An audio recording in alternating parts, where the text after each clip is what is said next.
morning, I'm Erin Risley. It's 8:03.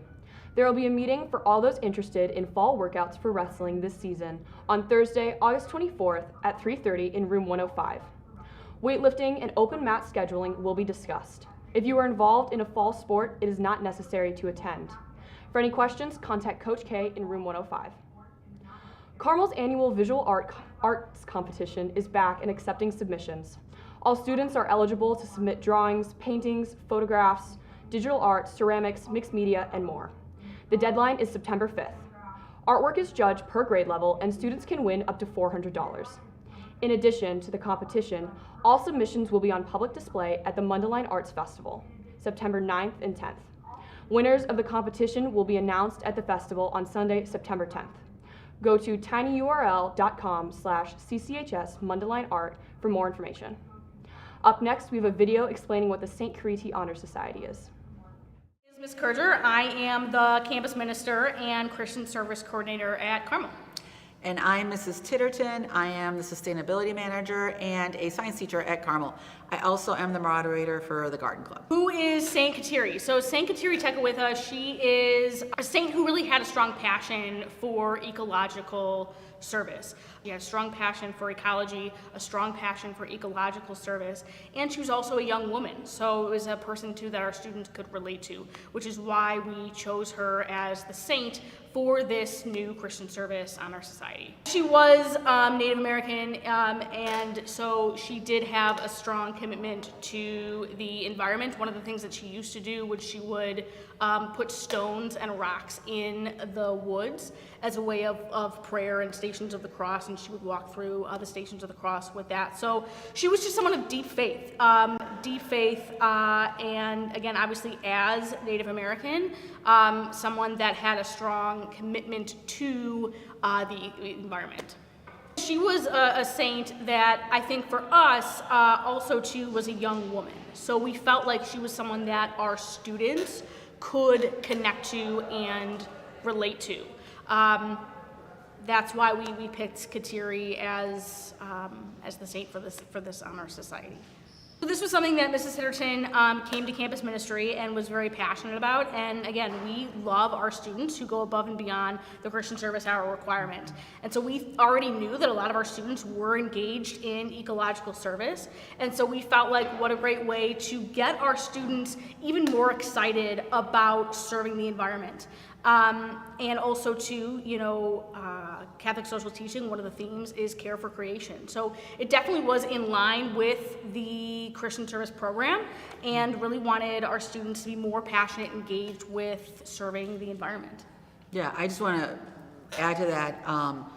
We saw as our green programs, sustainability programs grew at Carmel, a lot of students doing a lot of service in this area. And so we wanted to support them and really help them and kind of formalize what we were doing. And we thought this was a great opportunity to do this honor society. And it was in line with what we were already doing at Carmel. And I would just add that what is so beautiful about St. Kateri is that she is an indigenous person.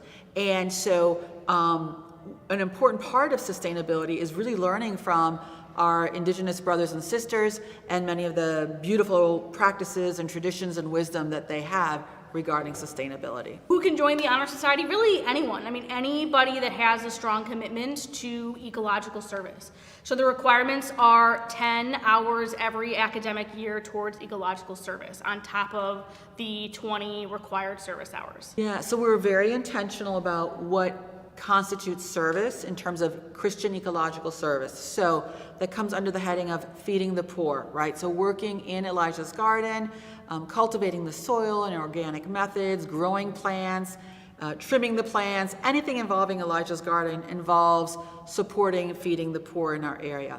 Also efforts that really go above and beyond in the area of supporting Laudato Si and the Catholic Church's and the Holy Father's teaching regarding Laudato Si. So if you help organize events or participate in events that very much promote the messages of Laudato Si, that counts as ecological service. We also do a lot of things with seed saving and conservation. So being actively involved in conserving our land, our local lands, and restoring that land, that is a part of our mission and caring for creation. So we have very specific details on that. And, we're looking for active service. So as much as I enjoy watching like a documentary about the environment, that doesn't really count. We want to see really going above and beyond in terms of our service, but we have all that information really spelled out. And I did start a Google Classroom. I haven't had a chance to share that yet, but maybe I can give it to you guys and you could add that as well. So Laudato Si is the name of a papal encyclical that Pope Francis wrote in 2015. And it is actually the most widely read encyclical ever. And it focuses on ecology. And basically, it's about how we are all interconnected.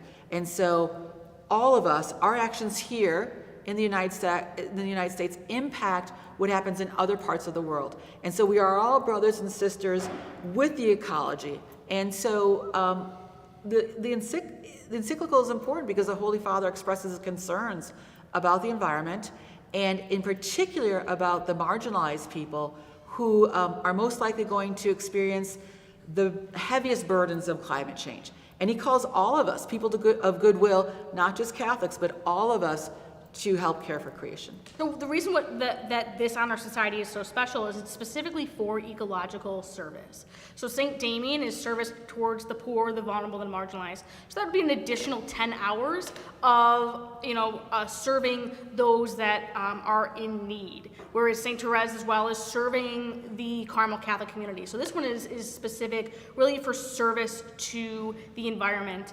and just making sure that the world is cleaner and a safer and sustainable place. And I would just add to that it's a great addition to our current honor societies. It's a different way of practicing our faith, and it highlights the importance of it. There's many ways to serve, and there's many ways to serve God with our different gifts. Mm-hmm. So I would say just first, as a Catholic, it's part of our duty to care for creation. That is something that we are called to do. Again, that's why it's one of the themes of Catholic social teaching.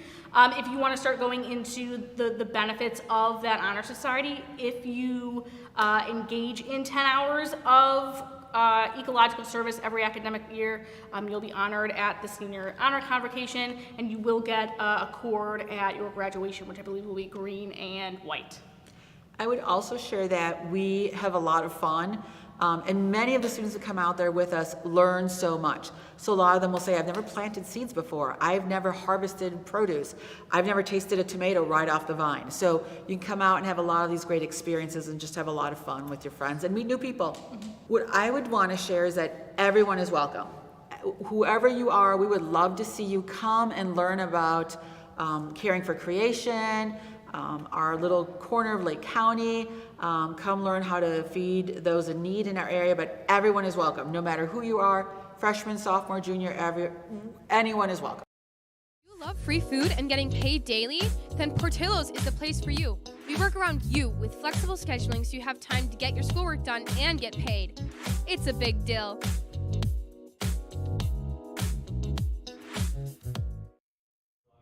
And that's all we have for today. I'm Erin Risley. Have a whimsical Wednesday, Carmel.